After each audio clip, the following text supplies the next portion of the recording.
विक्रम कुमारांना जाऊ द्या, राजेश पाटील 4 वाजता आपण भेटतोय. तुम्ही जावा, जीबी आहे तुमची. 4 का किती आपण भेटलो 4 वाजता तुमचं. हा येणार, तुम्ही येणार घालवत आहे का? पाणी चांगलं चालू हे उन्हाळ्यात ठीक आहे, आता काय आलं तरी हरकत नाही, माझं काही म्हणणं नाही. याचं वेतन देण्याच्या करता फोन करून सांग. सर्व पत्रकार मित्रांचं मी पत्रकार परिषदेच्या निमित्तानं स्वागत करतो.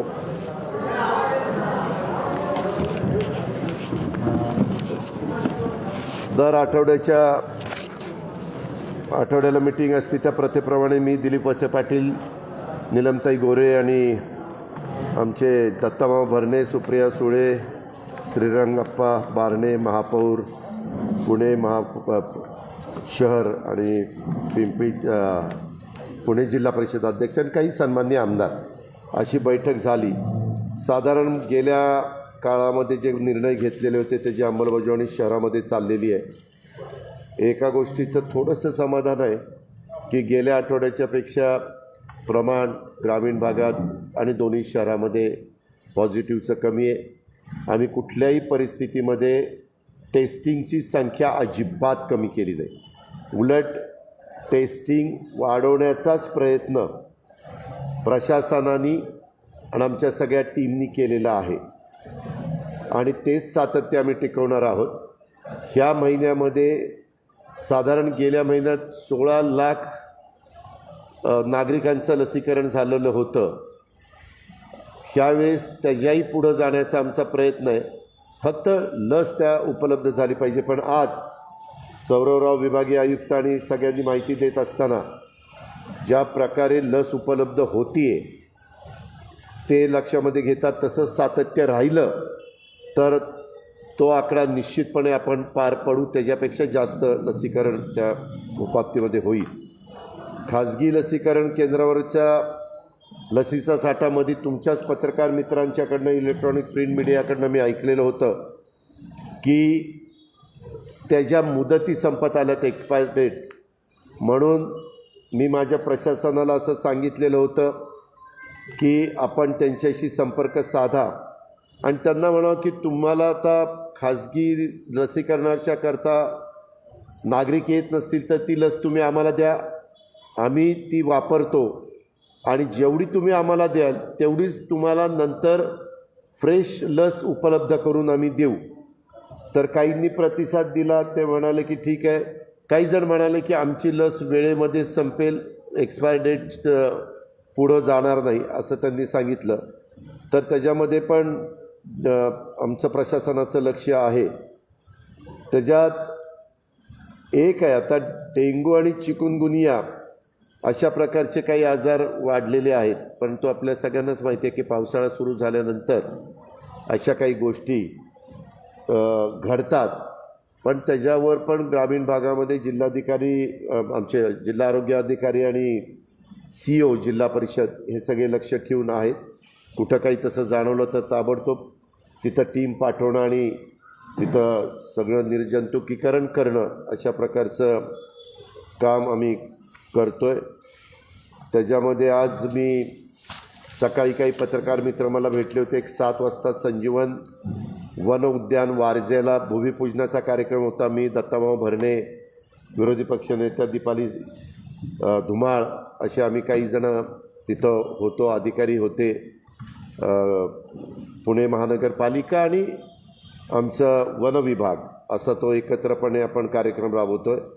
पुणे येथे योग्य जागी वृक्षारोपण करण्यासाठी आम्ही त्याच्यात काही पुढाकार घेतो आहे. एक गोष्ट अशी लक्षात आली की फार पूर्वी एक चव्हाण नावाचे वनमंत्री होते आणि त्यावेळेस त्यांनी काही प्लांटेशन करण्याच्या करता, वृक्ष लागवड करण्याच्या करता काही बाहेरची रोपं आणली, उदाहरणार्थ सुबाबू आणि इतर काही रोपं.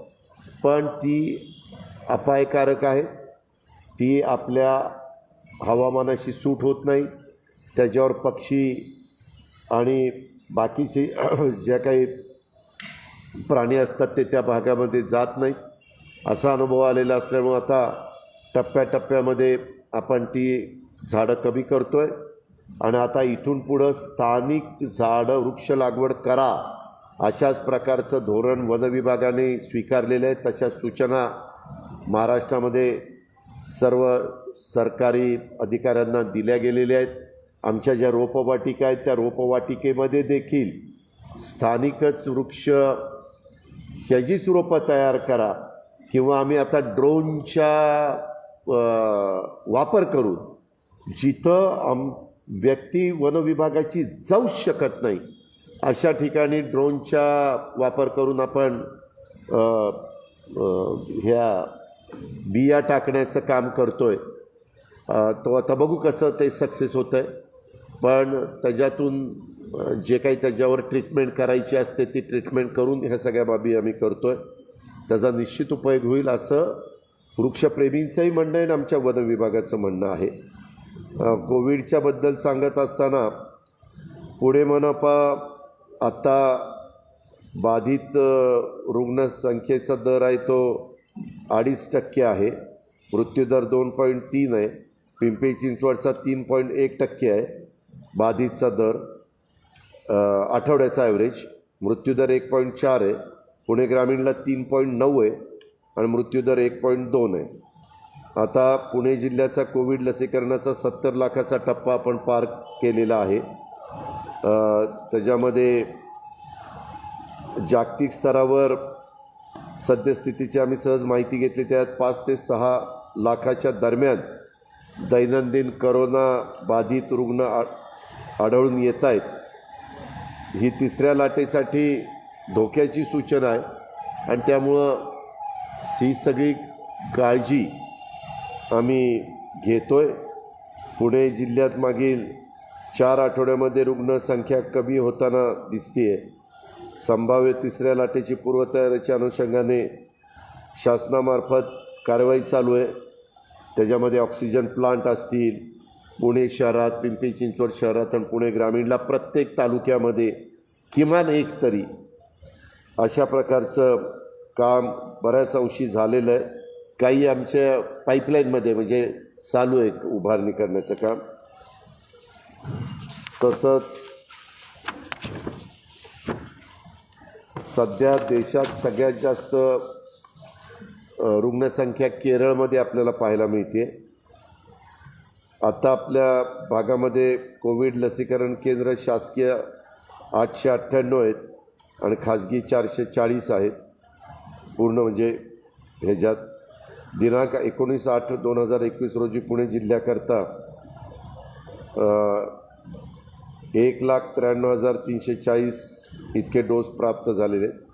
पण आम्ही पण पुण्यामध्ये आता जिल्ह्यामध्ये आणि शहरामध्ये दोन्ही हा निर्णय घेतला आहे की आता नवीन व्यक्तीला डोस द्यायच्याऐवजी पहिला डोस द्यायच्याऐवजी ज्यांचा पहिला डोस झाला आहे त्यांनाच दुसरा डोस देऊन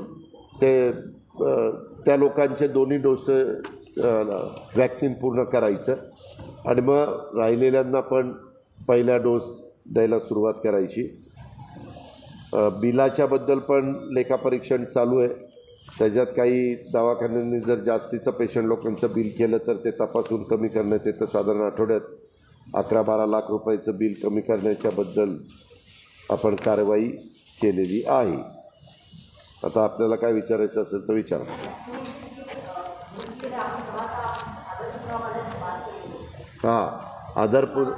आधार मागच्या वेळेस मी तुम्हाला सांगितलेलं होतं, मी आणि सौरवराव आम्ही दोघंही हे करणार.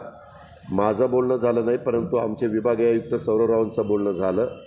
ते म्हणाले की सध्या खूप मोठ्या प्रमाणावर आमच्या कंपनीच्यावर ताण आहे वॅक्सिन तयार केलेलं देशातल्या वेगवेगळ्या भागामध्ये पुरवण्याचं. साधारण त्यांनाही वाटतं की पुण्यामध्ये दिलं पाहिजे, कारण इन्स्टिट्यूट पुण्यातली आहे, त्यांचं लहानपण सगळं पुण्यामध्ये गेलेलं आहे संपूर्ण. त्यामुळं ते त्या मताची पॉझिटिव्ह आहेत. ते म्हणले मी जरा विचार करून त्याच्यातनं कसा मार्ग काढता येईल, तर पहिल्यांदा ते पुणे शहरापुरता का होईना मार्ग काढतायत. तसा मार्ग जर त्यांनी सकारात्मक काढला तर मग आम्ही त्या लसीचा वापर हा झोपडपट्टीतल्या लोकांच्या करता, गरीब वर्गाच्या करता प्राधान्याने करायचा अशी आमची स्ट्रॅटेजी ठरली. पुणे ऐका ना, आज ती चर्चा झाली. काही सन्माननीय आमदारांनी सांगितलं की आता ज्यांनी 2 घेतले त्यांना 3रा बूस्टर डोस द्या. माझं म्हणणं की पहिल्यांदा आपल्या शहरातल्या आणि जिल्ह्यातल्या आणि राज्यातल्या सगळ्यांना पहिले 2 तरी डोस देऊ ना. ते 2 डोस दिल्यावर मग बूस्टरचा विचार करू. पण अजून मोठ्या प्रमाणावर दोन्ही डोस किंवा पहिलाही डोस द्यायचं बऱ्याचशा ठिकाणी राहिलं आहे. दुर्गम भागात, काही भागात जिथं लोक घाबरतात, पुढं येत नाही, अशा ठिकाणी. तुम्ही म्हणता त्या मताशी 100% राज्य सरकार सहमत आहे. मी स्वतः सहमत आहे की बूस्टर डोस दिला पाहिजे. पण आता राज्यामध्ये जे काही नागरिक आहेत 18 वर्षाच्या वरचे, त्या सगळ्यांना 2 डोस झाल्यानंतर ह्या गोष्टीचा विचार केला जाईल. पण एखाद्यानी स्वतःच्या पैशांनी बूस्टर डोस घ्यायचं ठरवलं तर त्याला काही कुणाचं म्हणजे नाही म्हणायचं कारण नाही. नाही, तो करू मान्य आहे ना. पाठीमागच्या काळामध्ये ज्यावेळेस लस आली त्यावेळेस आम्ही पहिला विचार कुणाचा केला? आम्ही पॅरामेडिकल स्टाफ, डॉक्टर्स, नर्सेस, ह्याच सगळ्या वर्गाचा, पोलीस, म्हणजे जे फील्डवर काम करत होते ह्याच वर्गाचा विचार केला. त्याच्यावर ज्यावेळेस त्या पर्यंत आपण पोचू तर आपण हा विचार तेव्हाही करणारच आहेत. जे फील्डवर काम करतात, जे प्रत्येकाचं आरोग्य चांगलं राहण्याच्या करता, तो जीव माणसाचा वाचवण्याच्या करता प्रयत्न करतात, जे डॉक्टर, नर्सेस आणि हा सगळा स्टाफ, ह्यांनाच आम्ही प्राधान्य देणार.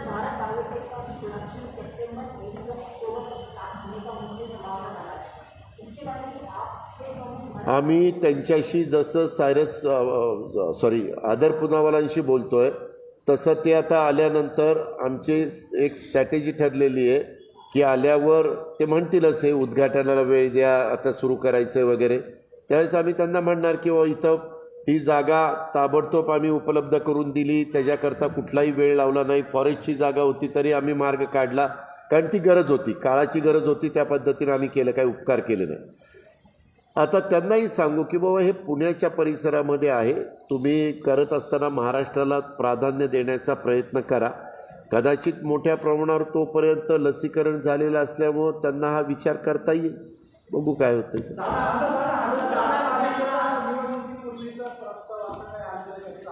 काय काय काय नाही, मागे अशी चर्चा तिथल्या काही भागातल्या कार्यकर्त्यांनी, नेते मंडळींनी केली, परंतु आत्ताच्या 2022 फेब्रुवारीच्या निवडणुकीचा विचार करता इतक्या कमी वेळामध्ये ते होईल असं मला अजिबात वाटत नाही.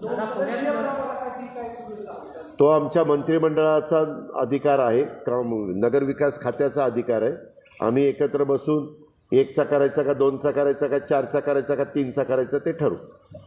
आणि मुंबईच्या बाबतीमध्ये मात्र 1चा निर्णय झालेला आहे आणि मुंबईमध्ये 1चाच म्हणजे वॉर्ड राहून ती निवडणूकच्या निमित्तानं ते होणार आहे.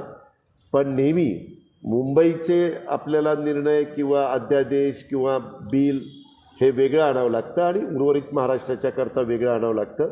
त्याबद्दल उद्धव ठाकरे साहेब, बाळासाहेब थोरात, जयंत पाटील, एकनाथराव शिंदे, आम्ही सगळेजण, स्वतः मुख्यमंत्री महोदय, सगळे बसून निर्णय घेऊ.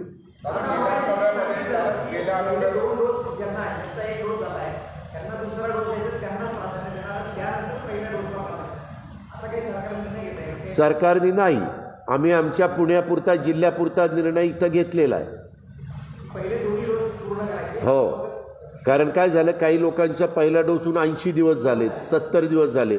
आणि मग वैद्यकीय क्षेत्रातल्या लोकांनी आमच्या मिटिंगमध्ये असं सांगितलं, त्यांचं ते ठराविक काळात नाही घेतलं तर मग त्याचा तेवढा उपयोग राहणार नाही, मग त्याला काय अर्थ आहे. म्हणून आम्ही हा निर्णय नाईलाजास्तव घेतलेला आहे. काय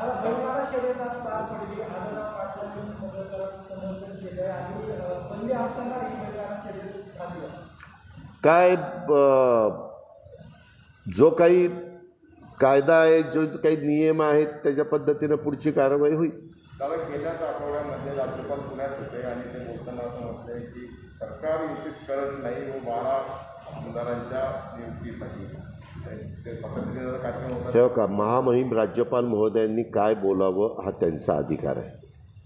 त्याच्यावर टीका टिप्पणी करण्याचा माझं काडीचं कारण नाही. काल लोकायुक्तांची शपथ होती, ती 10 वाजता का 10:30 वाजता होती.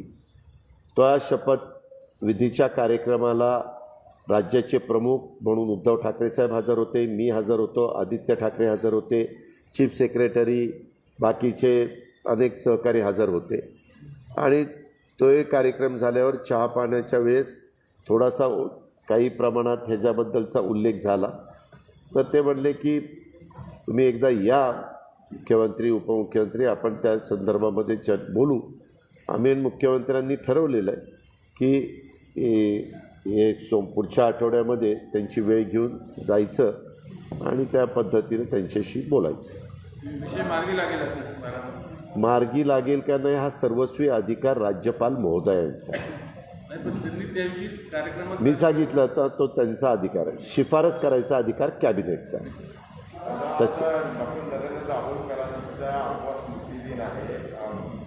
दोन गोष्टी, एक तर जादूटोणाविरोधी कायदा राज्यात झाला मात्र त्याची प्रभावी अंमलबजावणी होत नाही आजपर्यंत. हे आजही काही ठिकाणी प्रोटीन किंवा बुवाबाजी बाबा बंधू बाबा पैशाला भाऊ हे सगळे प्रकार घडत आहेत. औरंगाबादमध्ये आता काल हे दुर्दैव आहे. डॉक्टर दाभोळकर साहेब हयात असताना माझ्याकडेच आलेले होते. आम्ही सगळ्यांनी एकत्र घेऊन आम्हीच लोकांनी पुढाकार घेतला होता. कारण आपण अनेकदा बघता आम्ही काय कंडा फिंडा काही तसलं घालत नाही. निवडणुकीच्या निमित्तानं आजपर्यंत इतके वर्ष आम्ही काम करतो आहे. आम्ही अंधश्रद्धेच्या टोटली विरोधातली लोक आहोत. आम्ही पुरोगामी विचाराची आहोत. आणि त्याच्यामुळं काही जणं अजूनही अशा काही प्रवृत्ती आहेत, पण त्या लक्षात आल्यानंतर ताबडतोब त्यांच्यावर ॲक्शन घेतली जाते. तुम्ही बघितलं आहे देश पातळीवर राज्य पातळीवर अशा भोंदूगिरी करणारे बाबा लोकांच्यावर अनेकांच्यावर ॲक्शन घेण्यात आलेली आहे.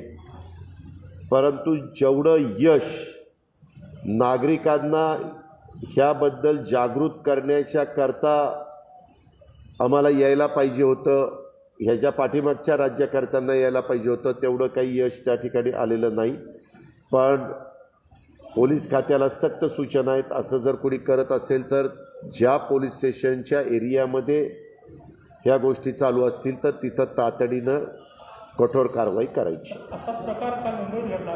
नारायण राणेंनी बाळासाहेब ठाकरेंच्या समाधीचं दर्शन घेतल्यानंतर गोमुत्रानं तो परिसर साफ करण्यात आला. तुम्हाला मी सांगू का, ते कारण सगळं वेगळं आहे. तुम्हाला राणेसाहेब आणि शिवसेनेचं कसं नातं आहे ते मी सांगण्याची गरज नाही. तो त्याच्या आणि ह्याची तुम्ही तुलनाच करू शकत नाही. नाही ते काही शाळा आणि कॉलेजचा पुढच्या आठवड्यात निर्णय होण्याची शक्यता आहे का? कारण मागच्या टास्क फोर्सशी मुख्यमंत्री महोदय आम्ही सगळेजण बोलतो. ज्यावेळेस टास्क फोर्स सांगेल की आता ह्यामध्ये पुढं जाण्याची गरज आहे त्यावेळेस आम्ही पुढं जाऊ. परंतु साधारण परिस्थिती लक्षामध्ये घेता आत्ताच्या घडीला तरी टास्क फोर्स दिवाळीपर्यंत शाळा चालू करू नये ह्या मताचे आहे. कॉलेज शाळा मी कॉलेजचा उल्लेख केला नाही, शाळा. त्याच्यामुळं पण काही पालकांना वाटतं, काही संस्था चालकांना वाटतं की इतका काळ त्या बाबतीमध्ये थांबू नये. काही जिल्हे 0% आलेले आहेत, तिथं तो विचार करावा असाही एक मतप्रवाह आहे. शेवटी ह्याबद्दलचा निर्णय राज्याचे प्रमुख या नात्याने उद्धव ठाकरे साहेब घेतील. ते जो निर्णय घेतील त्याच्या पाठीशी आम्ही उभं राहू. पण पुण्यातल्या काही कॉलेजेसनी मुलांना बोलवलंय. नाही मी कॉलेजेसचं नाही म्हणलं, मी शाळा शब्द वापरला. स्कूल कॉलेजच्या बद्दल राज्य सरकारची भूमिका अशी आहे की 18 वर्षाच्या वरची तिथली मुलं असतील आणि दोन्ही जर वॅक्सिन त्या मुलांनी, त्या मुलीने, त्या प्रिन्सिपलनी, त्या प्राध्यापकांनी घेतलेला असेल तर त्यांना आतमध्ये पण बसण्याच्या नियमाचं पालन करून सुरू करायला हरकत नाही, असं साधारण राज्य सरकारची भूमिका आहे. पण त्या दोन्ही वॅक्सिन त्यांनी घेतले असले पाहिजे. कोण? राज ठाकरे असं म्हणाले की गेल्या आठवड्यात राष्ट्रवादीचा जेव्हा उदय झाला तेव्हापासूनच राज्यामध्ये जातीवाद वाढला. हो का? त्याला अजिबात अर्थ नाही. सगळ्या महाराष्ट्राला नाही तर देशाला माहिती आहे की पवारसाहेबांचे विचार, पवारसाहेबांनी नेहमीच पुरोगामी विचाराचं समर्थन केलेलं आहे. सर्व धर्मसमभाव ही पवारसाहेबांची भूमिका आहे. साहेबांनी आजपर्यंत जे काही महत्त्वाचे निर्णय घेतले त्याच्यावरही तुम्ही नजर टाकली तर आपल्या लक्षात येईल. परंतु कधीकधी काही व्यक्ती असं काहीतरी बोलून जातात, त्या गोष्टीला फार महत्त्व द्यावं असं मला वाटत नाही.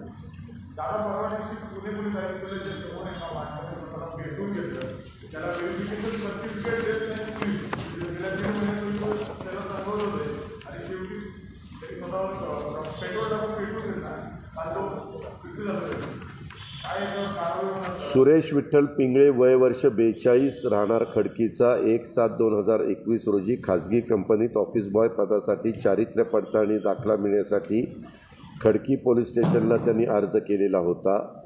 राहण्याचा पत्ता चुकीचा असल्याने त्यात बदल करून 22/7/2021 रोजी त्याने पुन्हा नवीन अर्ज केला. म्हणजे पहिला जो अर्ज केला त्याच्यामध्ये पत्ता चुकीचा होता. विशेष शाखेकडनं पडताळणी त्यात सदर नावासमोर कोथरूड समर्थ सहकारनगर पोस्टला गुन्हे दाखल असल्याची नोंद त्या मिळाली. पुन्हा पडताळणी दरम्यान कोथरूड व समर्थ पोलीस स्टेशनला दाखल गुन्ह्यातील आरोपी व अर्जदार वेगवेगळे असल्याचे निष्पन्न झाले. अशा काही घटना घडल्या. शेवटी ज्यावेळेस एखादी व्यक्ती पोलिसांच्याकडनं चारित्र्य पडताळणी दाखला मागतं त्यावेळेस देताना पण पोलिसांना ह्या सगळ्या गोष्टीचा विचार करूनच द्यावं लागतं. कधीकधी एखाद्याच्याबद्दल वेगवेगळी माहिती जर पुढं आली तर जरा खोलात जाऊन ते करावं लागतं. 22 तारखेला त्यांनी नवीन अर्ज दिला. आज तारीख 20 तारीख आहे, 20 तारीख आहे आणि हे सगळं होत असताना उद्याच्याला चुकीचा दाखला दिला तर पुन्हा लोक म्हणतात की ह्याचं रेकॉर्ड असं असताना चुकीचा दाखला दिला.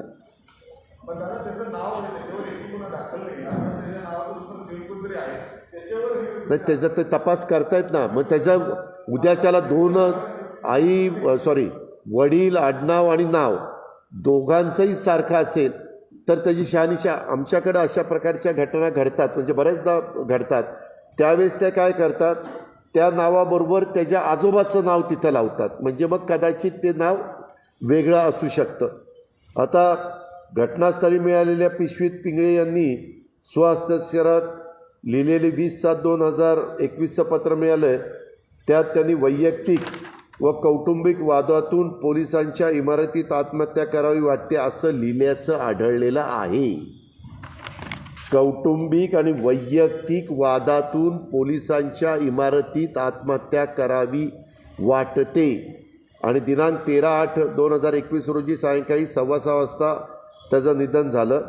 पोलिसांनी पिंगळे यांच्या स्वहस्ताक्षरातील पत्र श्रीमती श्यामल पिंगळे यांना दाखवल्यानंतर त्यांनी पिंगळे यांच्या आत्मदहनाची चौकशी करण्याबाबत बंडगार्डन पोलीस स्टेशनला अर्ज दिलेला आहे. त्यांच्यावर अंत्यसंस्कार वगैरे केलेले आहेत. चारित्र्य पडताळणी दाखला मिळण्याचा कालावधी 30 कार्यालयीन दिवस आहे. त्यामुळे पिंगळे यांना दाखला देण्यास विलंब झाला नाही. मी आता राज्याचा उपमुख्यमंत्री म्हणून सांगितलं ना, तुम्ही आम्हाला विचारतो आणि तुम्हाला विचारतो, तुमच्या प्रश्नाचं उत्तर मी दिलं ना.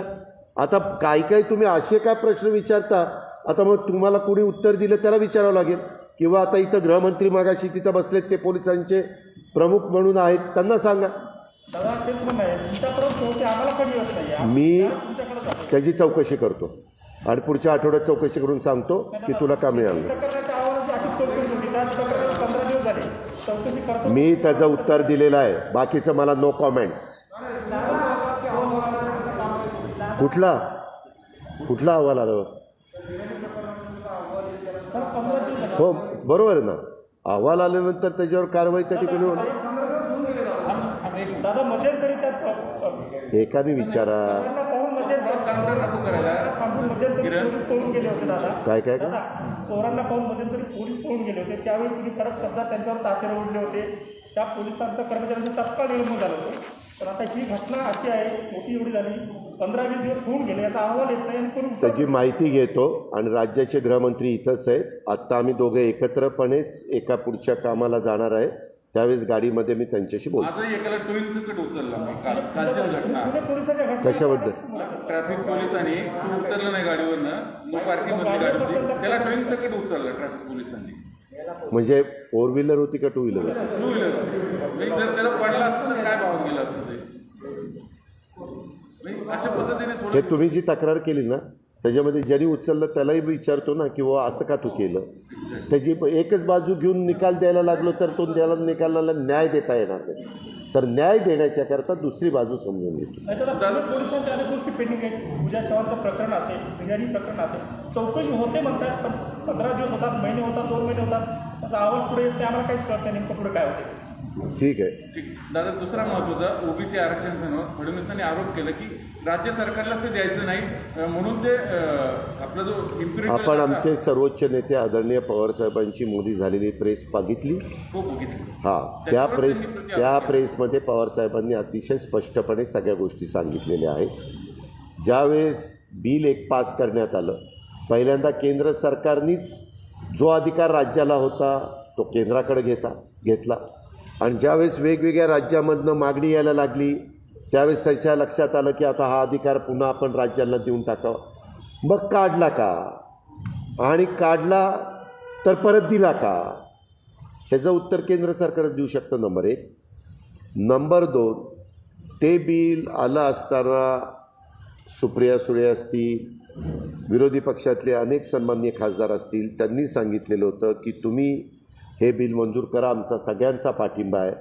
परंतु त्याच्याचबरोबर 50% वर आरक्षणाची मर्यादा नेता येत नाही, ती नेण्याचाही अधिकार राज्यांना देऊन टाका असं राज्यसभेत लोकसभेमध्ये अनेक सन्माननीय विरोधी पक्षांनी मागणी करून पण बहुमताच्या जोरावर त्या मागणीचा विचार न करता त्यांनी फक्त पूर्वी राज्याचे काढून घेतलेले अधिकार हे पुन्हा देण्याचं काम केलं. त्याच्यावर खासदार संभाजीराजे यांनी पण सांगितलं छत्रपतींनी की बाबा ह्याचा उपयोग होणार नाही. जर आरक्षण वेगवेगळ्या घटकाला, मग कुठं गुजरातमध्ये पटेलांना पाहिजे, महाराष्ट्रात मराठा समाजाला पाहिजे, कुठं जाट समाजाला पाहिजे, मला तर कोणी सांगितलं उत्तर प्रदेशमध्ये ब्राह्मण समाजाने पण आरक्षण मागितलं, असा वेगवेगळ्या घटकांनी मागितलेलं आहे. ते द्यायचं झालं तर 50%ची अट काढल्याशिवाय ह्यांना कोणालाही आरक्षण देता येत नाही. आपल्या पण ओबीसीच्या जागा ज्या कमी झाल्या त्याच्याबद्दल पण चर्चा आम्ही बरीच केली. तिथं पण आपण आत्ता 50%च्या थोडंसं वर गेलेलं आरक्षण ते 50%पर्यंत ठेवलं गेलं तरच ह्या काही प्रमाणातल्या जागा ह्या राहतील असं एक आम्हाला सल्ला देण्यात आलेला आहे. त्याच्याबद्दल मुख्यमंत्र्यांच्या स्तरावर बैठक घेऊन अंतिम निर्णयाप्रत आपण जायचं असं आमची चर्चा झाली. इम्पिरिकल डाटा कोणी गोळा करायचा हा वाद आहे सध्या. नाही तो केंद्राने केला ना बाबा, असं काय करतं. नाही ना केंद्र. हा मग तेच म्हणतोय ना, मग केंद्र दुटप्पी वागतंय ना की तो जर त्यांच्याकडे असताना द्यायला हरकत काय. त्याच्याबद्दल मागं देवेंद्र फडणवीसांचं सरकार असताना पण त्यांनी पत्रव्यवहार केला. त्यावेळेस त्या खात्याचे मंत्री पंकजा मुंडे यांनी पत्रव्यवहार केला आहे. त्यावेळेस त्या खात्याचे सचिव होते असीम कुमार गुप्ता, त्यांनी सगळं रेकॉर्ड मध्ये भुजबळ साहेबांनी पण प्रेस कॉन्फरन्समध्ये घेऊन दाखवलं, सांगितलं. दिलीपरावांना वरनं घेऊन सांगितलं आणि सभागृहामध्ये पण त्यांनी ते सगळं दिलं. परवा पण कॅबिनेटमध्ये अशी अनौपचारिक चर्चा मंत्रिमंडळाची मिटिंग संपल्यानंतर झाली, त्याच्यामध्ये पण त्यांनी ही भूमिका मांडलेली.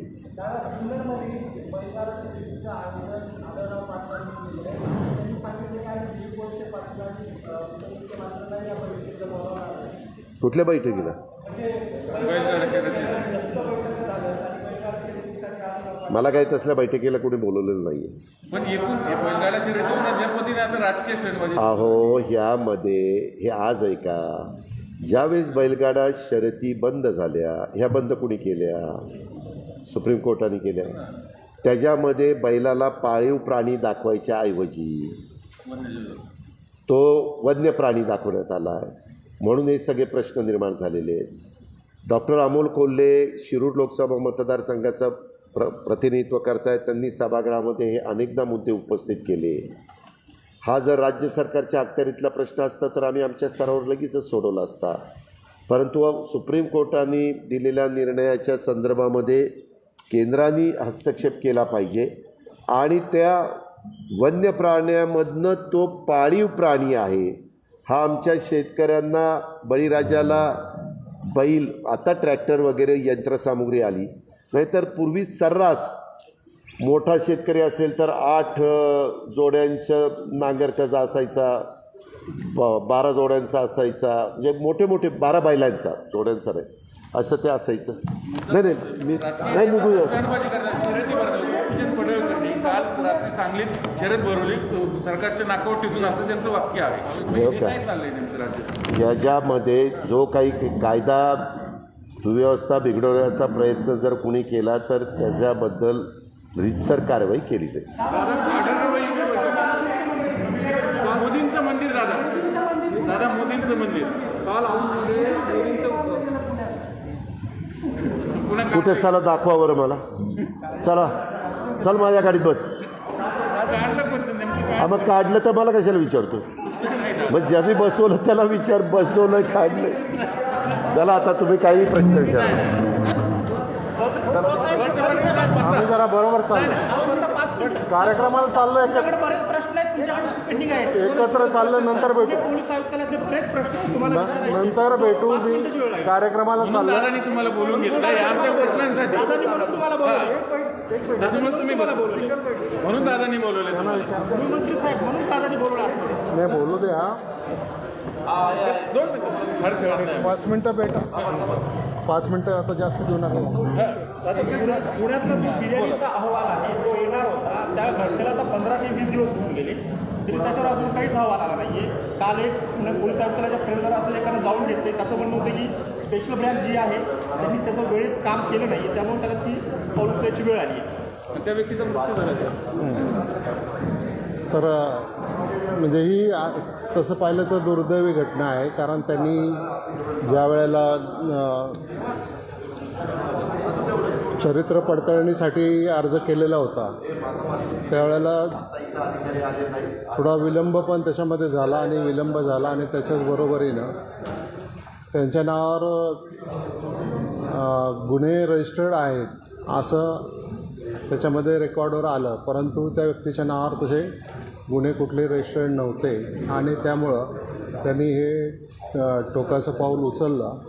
त्याची मी माहिती घेतो आहे, त्याच्यामध्ये अजूनही काही अँगल आहे का, कशामुळं त्यांनी फायनली असा निर्णय घेतला, इतका टोकाचा निर्णय घेतला, त्याची तपासणी करतो आहे. आज मला त्याच्या संदर्भामध्ये दुपारी ब्रीफ करणार आहे. आज बैलगाडा शर्यत झाली, काय कारवाई केली? बैलगाडा शर्यतीच्या संदर्भामध्ये राज्य सरकारची हीच भूमिका आहे की बैलगाडा शर्यती पुन्हा सुरू झाल्या पाहिजेत, परंतु सुप्रीम कोर्टानं याच्या संदर्भामध्ये बैलगाड्याच्या शर्यतींना स्थगिती दिलेली असल्यामुळं कायद्याचं पालन सगळ्यांनी केलं पाहिजे आणि कुठल्याही परिस्थितीमध्ये न्यायालयाचा अवमान होणार नाही अशा प्रकारची भूमिका सगळ्यांनी स्वीकारली पाहिजे. आणि कायदा मोडून जर कोणी असं आयोजन करेल किंवा काही त्याच्यामध्ये करेल तर त्याच्यावर पोलीस योग्य ती कारवाई करते. जाहीरपणे आव्हान देऊन पडळकर सरकारला सांगितलं त्याच्यामध्ये की पोलिसांनी प्रॉपर काळजी त्याच्या संदर्भात घेतली होती. त्यांनी जिथं जाहीर केलं तिथं न घेता दुसरीकडं एका अचानकपणानं दुसऱ्या जागेवर ते शर्यती घेऊन एक थोडा वेळ केल्या, पण पोलीस त्याची कारवाई करते. पडळकरांवर कारवाई होणार, त्यांना अटक होणार. असं आहे की हे जर मी ठरवायला लागलो नाही, अटक नाही. अटक कोणाला अटक कोणाला करायची आणि कारवाई कोणाला करायची हे जर मी ठरवायला लागलो तर मग पोलिसांना खाली कामच नाही राहणार. बिर्याणी प्रकार आहे कारण या घटनेला 15 दिवस झाले. आपण छोटा कर्मचारी असतात तो लगेच पोलीस दलाची प्रतिमा भंग केली म्हणून त्याच्यावर लगेच कारवाई करतो. अशा अनेक कारवाई झाल्या. परंतु या घटनेला आता 15 ते 20 दिवसाचा कारवाई झाला, अजून काहीच कारवाई नाही. याच्यावर अहवाल पण आला नाही. नेमकं काय याच्यावर याच्यावर आज दुपारी चर्चा करणार आहेत माझी. आणि टोईंगचं काल एक प्रकरण झालं पुण्यामध्ये. एका कर्मचारी बाईक चोराला डायरेक्ट टोईंग करून वरती उचलला. म्हणजे हा काय झालं सर? तालिबानी काय? ती अतिशय चुकीची घटना आहे. असं पोलिसांनी वागायला नको. याच्या संदर्भामध्ये निश्चित प्रकारे कारवाई करू. ते कॉन्स्टेबल ते पीआय विरोधात अनेक तक्रार मला माहीत नाही आता, पण मी माहिती घेतली आहे त्याच्यात. आम्ही त्याच्यामध्ये कारवाई करण्याच्या सूचना दिलेल्या आहेत. सर, नाशिकमध्ये छगन भुजबळांच्या बंगल्यावरून फोन केला आणि कंपनी वागण्याचा प्रकार समोर आलेला आहे. यापूर्वी सुद्धा पवारसाहेबांच्या नावातून चाकणमध्ये असा प्रकार घडला होता. हे सगळं नाही, याच्या संदर्भात काय आहे की आता त्याच्यामध्ये या नवीन टेक्नॉलॉजीमध्ये काही ॲप त्याच्यामध्ये आलेली आहे. म्हणजे मी माझ्या फोनवरून जरी फोन केला तरी आणखीन कोणीतरी महत्त्वाच्या व्यक्तीच्या घरून किंवा तुमच्या घरून फोन करतो आहे असा नंबर टाकून त्याच्यामध्ये फोन करता येतो. तर हे जरी अशा प्रकारची कारवाई झालेली असली, कृती झालेली असली तरी त्याच्या संदर्भामध्ये तपासाला काही अवघड नाही. पवारसाहेबांच्या नावाने ज्यांनी फोन केले त्यांना ताब्यात घेण्यात आलेलं आहे. या केसमध्ये सुद्धा अशाच प्रकारचा जो कोणी दोषी असेल त्याला योग्य ती कारवाई केली जाईल. तुम्हालाही बोलवलं असं आहे, मी आपल्याला एक सांगतो की बैलगाडा शर्यती सुरू करण्याच्या संदर्भामध्ये निर्णय काही काळापूर्वी आपण राज्य सरकारनी ऑर्डिनन्स काढून घेतला. परंतु त्याच्यामध्ये हायकोर्टाने त्याला स्टे दिली. हायकोर्टाने स्टे दिल्याच्यानंतर राज्य सरकार त्यावेळेला सुप्रीम कोर्टात गेलं, SLP फाईल केली. परंतु मधल्या काळामध्ये त्या केसेस बोर्डावर येऊ शकल्या नाही. आता मध्ये पण आम्ही 2 वेळा प्रयत्न केला आणि 2 वेळा प्रयत्न करून ते मॅटर प्रायोरिटीने चर्चेला घ्यायचा प्रयत्न होता. परंतु कोविडमुळं ते शक्य झालं नाही. परवा दिवशी मला लोक भेटल्याच्यानंतर, हे गाडा मालक संघटनेचे लोक भेटल्यानंतर याच्या संदर्भामध्ये मी दिल्लीच्या वकिलांना फोन केला आणि त्यांना ताबडतोबीनं एक अर्जन्सीसाठी त्याच्यामध्ये आपण कोर्टासमोर मूव्ह करा असं सांगितलं. त्याप्रमाणे काल सुप्रीम कोर्टासमोर अर्ज मूव्ह झालेला आहे आणि त्याच्यामध्ये मग काल किंवा परवा तर त्याच्यामध्ये लवकरात लवकर ती केस बोर्डावर घेऊन त्याचा निर्णय लावण्याचा आमचा प्रयत्न आहे.